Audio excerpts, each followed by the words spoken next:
Hey guys, welcome back to Election Center, and in this video we're going to be taking a look at comparing the 2016 and 2020 electoral maps.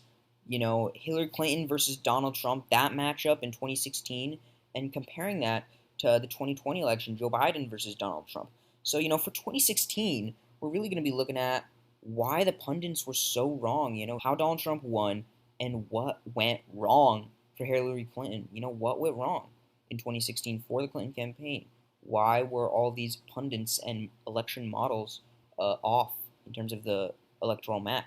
And then in 2020, we're going to be looking at the different circumstances that we're seeing here on the electoral map, and in just the landscape in general, and also what we can extrapolate from the 2016 result to help us predict what's going to happen in 2020.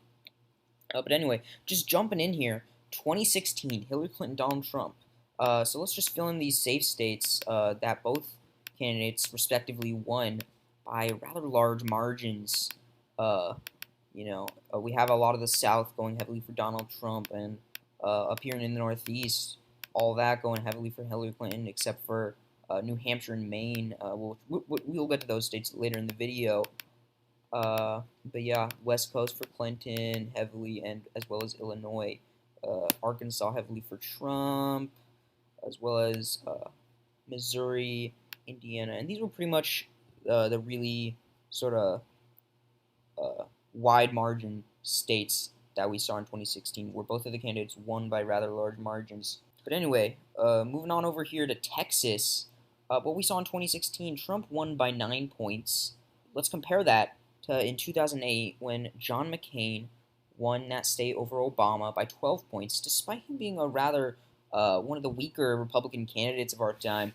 And then Mitt Romney won that state by 17 points over Obama. So then we have Donald Trump winning that state by only 9 points over Hillary Clinton.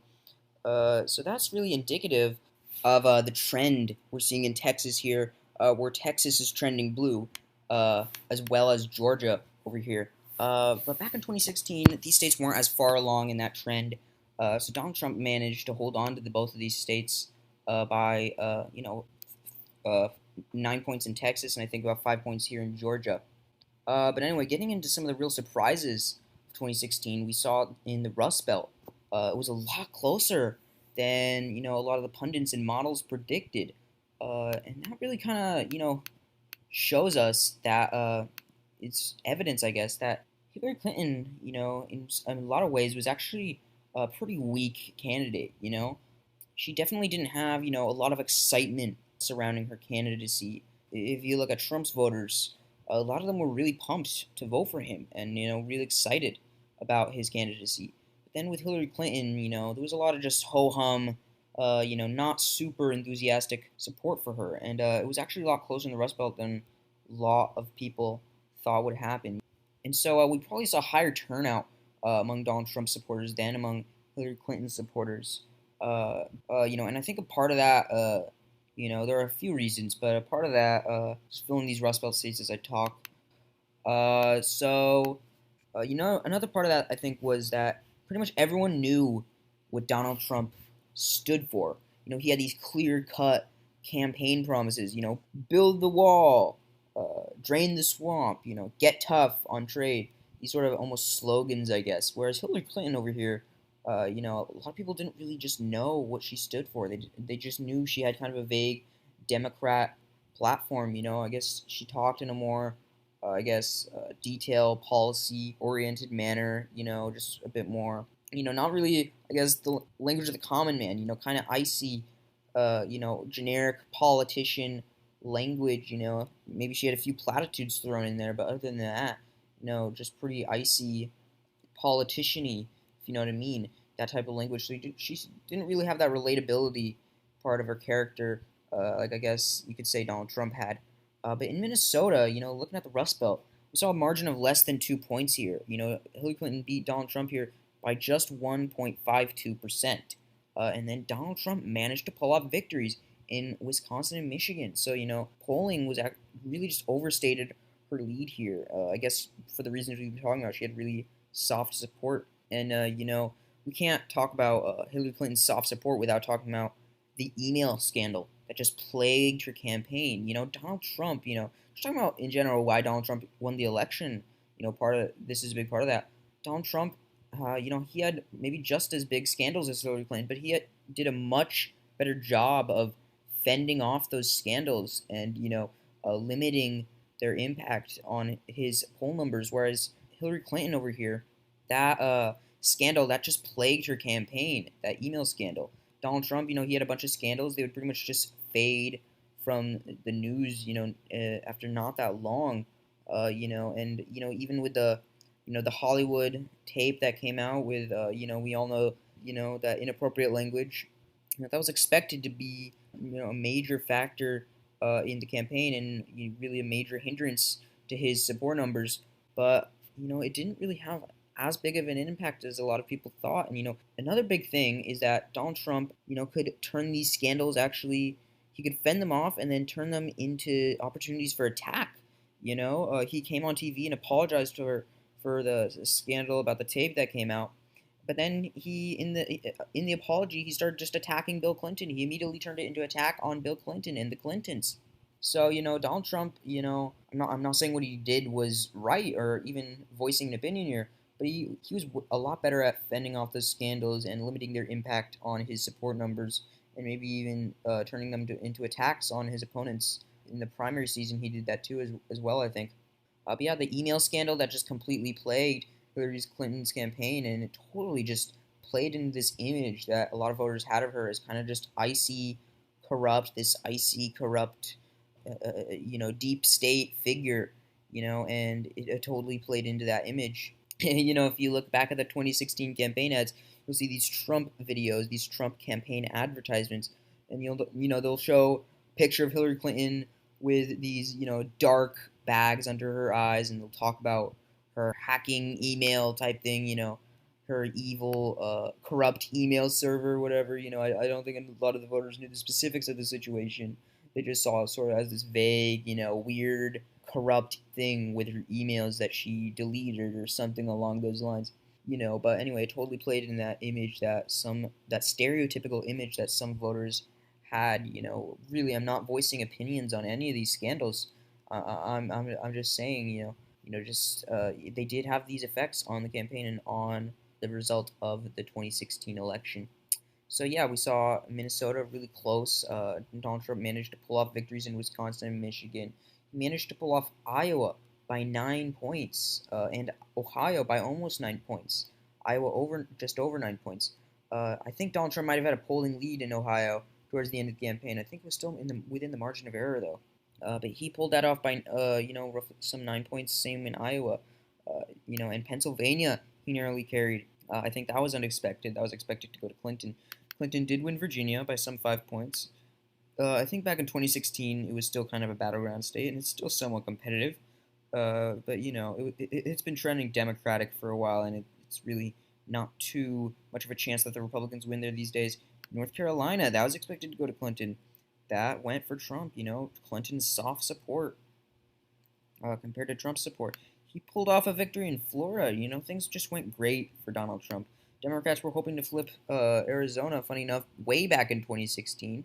But that along with Texas and Georgia, have been trending blue for a while. But they couldn't pull out Arizona back in 2016. Really, maybe it also probably just wasn't there yet. On the trending curve, probably just wasn't quite at the point where it was going to go Democratic. But Hillary Clinton was not without her victories. Nevada still kind of a battleground state back in 2016. I'm not so sure if it's considered a battleground now.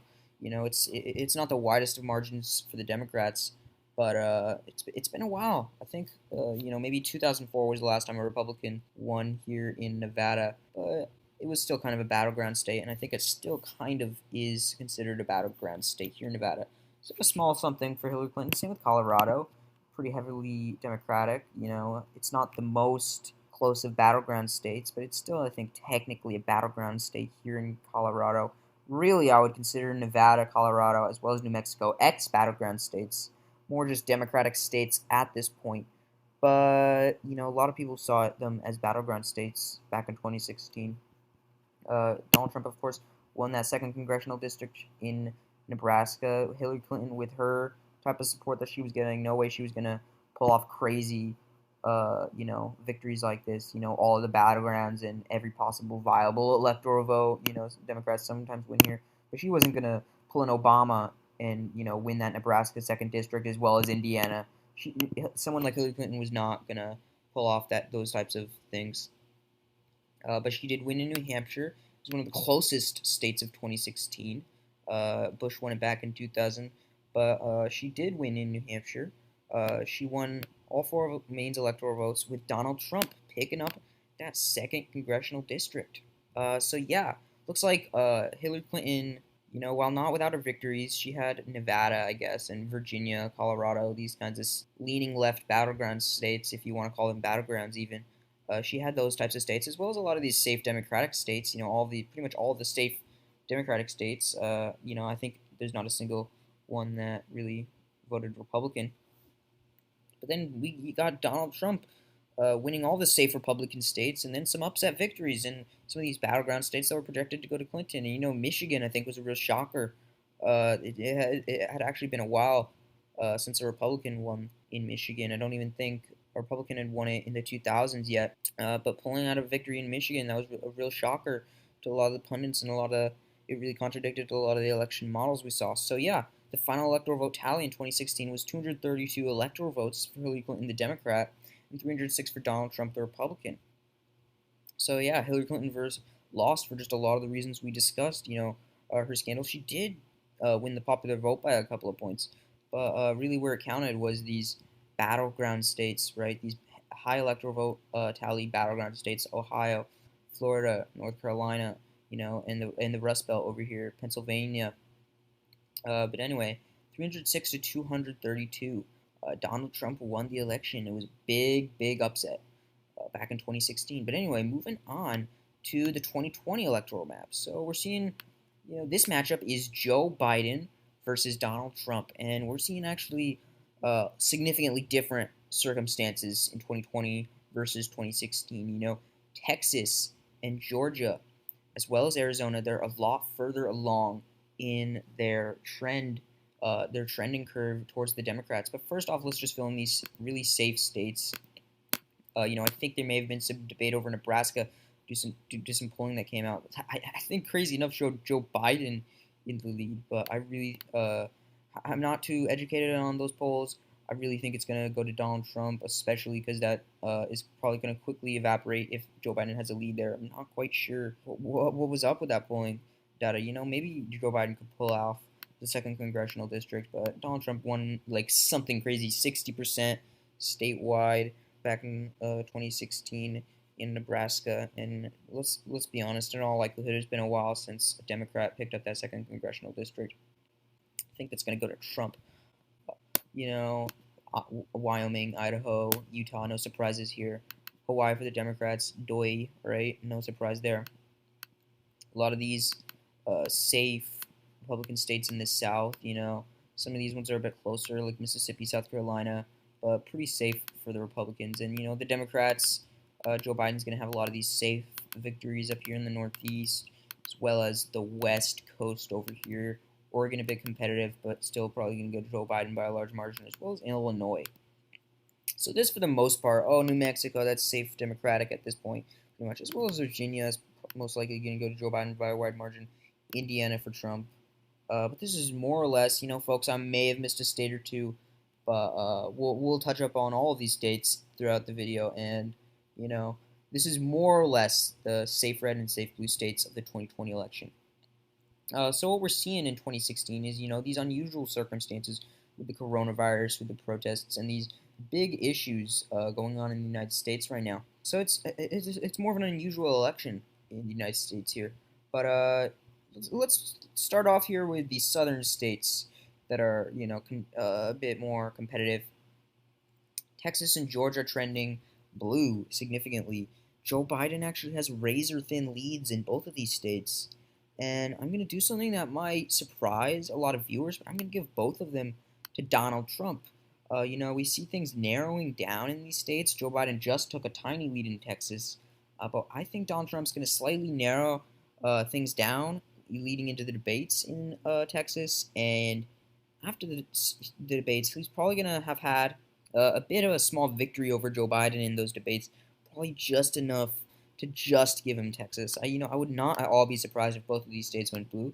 I think Donald Trump is just going to eke out, and I really mean eke out, probably by less than 1% victories in Texas and Georgia, as well as Arizona, which is probably barely going to go red despite trending blue. Joe Biden has a lead of less than 1% there, but, a little while ago that was a 2% lead. Now that's a less than 1% lead. Probably going to see that narrow down even more. And then I think, really the presidential debates, they tend to have an impact, of a few points on these polling averages. And there's probably just going to be just enough. There's other factors of the campaign that can be taken into account. But I think all things being said and done, Donald Trump's going to really just eke out a victory here in Arizona. But before you start yelling at me in the comments, right, if you really think that's going to go blue, I'm not denying that could easily go to Joe Biden as well as Texas and Georgia. But keep in mind, it could also easily go red. And I think it's slightly more likely to go red than it is to go blue for Joe Biden. There's probably just going to be one more of these election cycles where Republicans can really just call these truly red states. And then, in 2024, maybe 2028, that streak of going red will probably be broken. They're already battleground states, but in the future, they're really just going to be, maybe even lean left states. But, once these states officially break the streak of going red and go blue, really not going to think of these as red states ever again for a while, at least within this current political era. But anyway, moving on to Nevada and Colorado, these are both going to go to Joe Biden most likely. Holdovers from 2016. These are kind of battleground states, right? As I was maybe saying earlier in the video, these used to, be winnable by Republicans. I think George Bush won both of these states, as well as New Mexico in 2004. I think, in his different bids for the presidency, his two different bids for the presidency. But ever since that, we've been seeing these go more steadily Democratic. Starting in 2008 when Obama won all three. So this is definitely going to go to Joe Biden, in my opinion. We could see a Biden upset in Montana. A lot of these states actually could easily go to Joe Biden in some sort of realigning landslide scenario, but in all likelihood, we're going to see that stick with Trump. We're seeing things closer than usual in Montana, and in other type of statewide elections like the Senate, the gubernatorial elections that they have here in Montana, we see things a lot closer between the two parties. But at the presidential level, Montana tends to vote pretty heavily Republican, and it's probably going to go to Donald Trump. But anyway, moving on here to the Rust Belt, I think we're actually going to see Joe Biden win in the entire Rust Belt. He really appeals to these blue-collar voters here in the Rust Belt, as well as Pennsylvania. By the way, Pennsylvania is Joe Biden's state of birth. That may help him out a tad here in Pennsylvania. But I think we're going to see Joe Biden win all four of these states. We really appeals to the blue-collar voters here. Uh, so, and he actually has a pretty big polling lead. It's not even close here in Minnesota. I think a 16-point lead. He has fairly large margins of 10 points or so in Wisconsin and Michigan. I think that might have tightened slightly to 9 points or so. But yeah, we're going to see probably Joe Biden win here in both of these states, as well as Pennsylvania, which, I think a new poll just came out that showed him with a 13-point lead over Donald Trump in Pennsylvania. So that's pretty wild, actually, considering it's a Donald Trump win in 2016 and it's a battleground state. I think that was a tad bit of an outlier, 13-point margin, bit unrealistic if you ask me, but we're probably going to see him win it by, 5 or 6 points at least here in Pennsylvania. According to the trajectories a little while ago, though, we were going to see him win by maybe 4 points. So that could change. The margin could change. We're going to see him probably win, though, I'm going to say at least 4 points here in Pennsylvania. Moving on to Iowa, that's going to be a narrow win for Donald Trump, if you ask me. I think he has a lead there of about 0.3%. And if you ask me, he's going to maintain that lead. Because we've only been seeing things get a bit better and a bit brighter for Donald Trump in most of these battleground states, except for Florida. I think that's starting to go a bit more heavily for Joe Biden. There was an era, kind of a phase where Joe Biden was expanding his leads in all of these battleground states. But it's starting to look a bit better for Donald Trump in terms of the picture he's going to be seen here in the electoral map. Moving down to Missouri and Arkansas. People have been debating these states, I'm pretty sure. or talking about these states. There's been a lot of discussion over the tightness in the polling here in both of these states. That has really shocked a lot of people. But Donald Trump still leads in both of these states, and all things being said and done, they're most likely going to go to him, especially because I see him probably he's going to really consolidate his lead in a lot of these traditionally red states that are surprisingly close in the polling. The same with Alaska, Arkansas, Missouri, maybe a couple others here. We're seeing surprisingly close polling, but I think all things being said and done, Donald Trump's going to consolidate a good lead in these states. Moving on to Ohio, I would not be surprised if Donald Trump or Joe Biden narrowly won the state of Ohio. I think we see a lead of a couple points for Joe Biden. Not an insurmountable lead, but I really don't think that Donald Trump is going to improve. This might sound kind of sad, especially if you're a Trump supporter. And to a lot of people, this might almost come off as kind of, really not great, maybe kind of pathetic. But I really don't see Donald Trump narrowing things, that many percentage points, even two or three, in these battleground states. I feel like Joe Biden's going to narrowly win the state of Ohio. A lot of these states, the odds aren't, 70% chance Biden wins, 30% Trump wins. It's almost like a 60% chance Biden wins, 40% chance Trump wins, or almost 50-50. And I think Ohio is one of those states, a lot of people labeling it tilt red. Some people labeling it tilt blue. I feel like all things being said and done, it might be just a tilt blue for Joe Biden. But we could label it tilt red on this map. Maybe we'll get to that at the end of the video. My gut feeling right now is it's going to be a tilt blue, but we'll touch back on that state after these other states. New Hampshire, we're probably going to see go to Joe Biden. It was really close in 2016. But Joe Biden has a good 8-point lead or so in the state of New Hampshire, and I think he's going to win all 4 of Maine's electoral votes. A lot of people think Donald Trump's going to win that 2nd district again, the 2nd congressional district. I disagree. I think it was one of those really close races that he's going to lose here in 2020. Like these Rust Belt states. He just barely won over Hillary Clinton, and I don't think it's different here in Maine's 2nd congressional district. Joe Biden's got an 11-point lead here in Maine. Hillary Clinton only won Maine by 3 points, even statewide, in 2016. So 3 to 11, that's a pretty big shift if things stay the same in Maine at least. So I think we're going to see all 4 of Maine's electoral votes go to Joe Biden. Let's go on over here to Florida. That's, it's a battleground state. I feel like it's definitely going to go to Joe Biden just because he has such a huge lead. It went down a tiny bit in recent days, but then it kind of went back up. And even if it goes down a bit again, I feel like all things being said and done, Joe Biden's going to pull off a victory, probably a decent margin victory here in Florida. +7, +10. These are the kinds of polls we're seeing come out of Florida.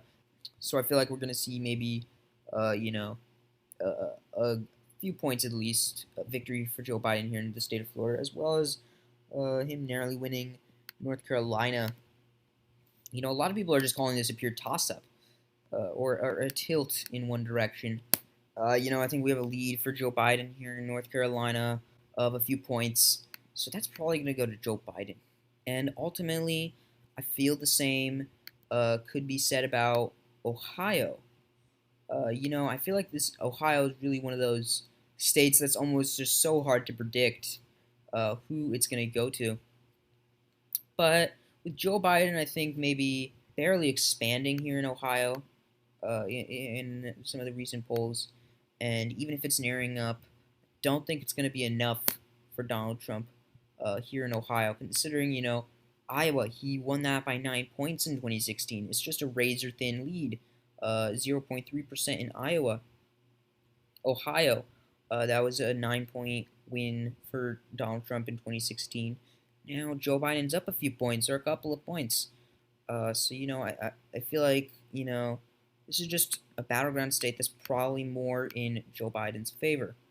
But I could change my mind on that. So don't read too far into this prediction here in Ohio. But this is just my feeling that it's going to be, a narrow victory for Joe Biden here in Ohio. But we see it, I'm not predicting all these battlegrounds to go for Joe Biden. Texas, Georgia. But a lot of these ones, Rust Belt, Pennsylvania, North Carolina, Florida, and Ohio, I predict will probably, or at least, they range from most likely Joe Biden to a slightly higher odds for Joe Biden in these states.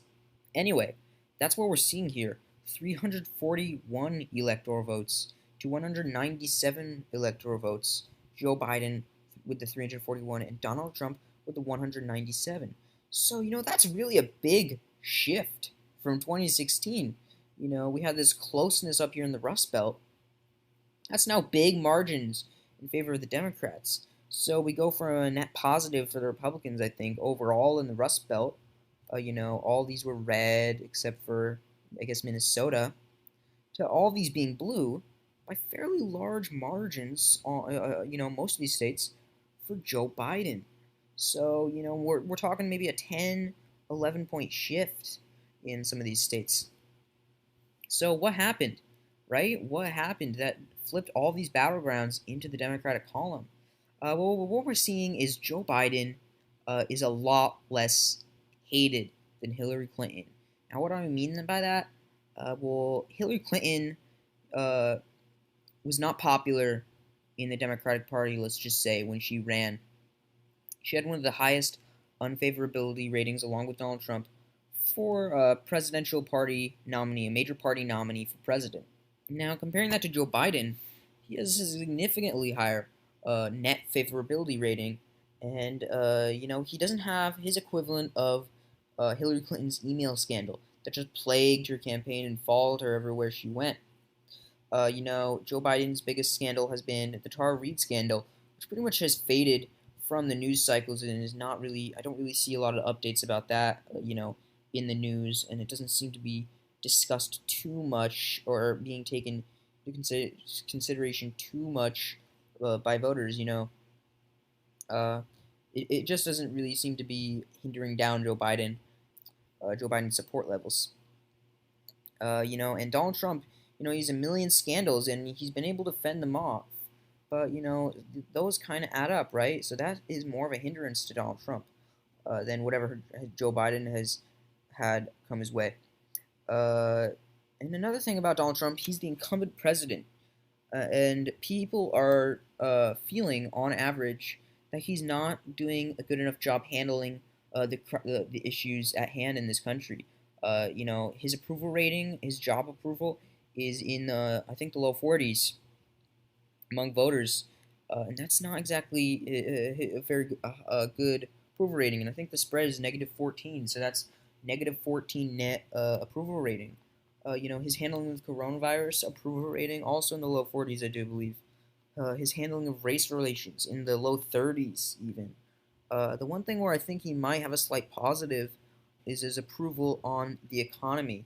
It's slightly in the positive range, I do believe, but I think that just actually started to move in the negatives with a poll that came out that showed maybe a negative 7 point spread. So that even that, his one card he has to play, uh, starting to slip into the negatives. His one real election card that he could play, his biggest one, was the good economy before the virus and before the shutdown. Now that the economy is not doing well, he can't necessarily play that card right now. We are seeing some improvements if you look at the, I guess, economic statistics. I know that some people have been saying that those numbers really are only applying to certain groups. I personally have not looked into the statistics too much.